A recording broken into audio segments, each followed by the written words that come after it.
শিৱসাগৰ জিলাৰ ঐতিহাসিক তলাতল প্ৰাংগণৰ পৰা আমি কেইটামান কথা স্পষ্ট কৰিব বিচাৰিছোঁ। 12টা সংগঠন আৰু প্ৰায় 13টা বংশাৱলী আমি যি ঐক্যবদ্ধভাৱে কিবা এটা প্ৰস্তাৱ লৈছোঁ, এই প্ৰস্তাৱকেইটা ইতিমধ্যেই সংবাদ মাধ্যমৰ আগত পাঠ কৰিছোঁ। আমি কেইটামান কথা বাৰে বাৰে কৈ আছোঁ বিগত সময়ত, আৰু আজিও সেই কথাকেইটা পুনৰবাৰ আমি উনুকিয়াব বিচাৰিছোঁ যে প্ৰতিশ্ৰুতি, মিথ্যাচাৰ আৰু প্ৰতাৰণা কিমান দিনলৈ? মুখ্যমন্ত্ৰী ডাঙৰীয়া, পুনৰবাৰ কওঁ, প্ৰতিশ্ৰুতি, মিথ্যাচাৰ, প্ৰতাৰণা কিমান দিনলৈ চলি থাকিব? হিমন্ত বিশ্ব শৰ্মাই আমাক জনাব লাগে। এনেকেই জনগোষ্ঠীটোক বাৰে বাৰে প্ৰতাৰণা কৰিব নে তেওঁ কিবা সিদ্ধান্ত দিব পাৰিব?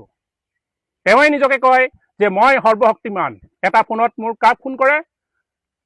গৃহমন্ত্ৰীক ফোন কৰে, অমিত শ্বাহ, আৰু এটা ফোন কৰে আন এজনক। তেওঁ কয় নিজকে সৰ্বশক্তিমান। এই সৰ্বশক্তিমান জনে ডাবুল ইঞ্জিন চৰকাৰ দিছপুৰতো আছে, দিল্লীতো আছে। কিয় আজি এই আহোম জনগোষ্ঠীক জনজাতিকৰণ দিব পৰা নাই?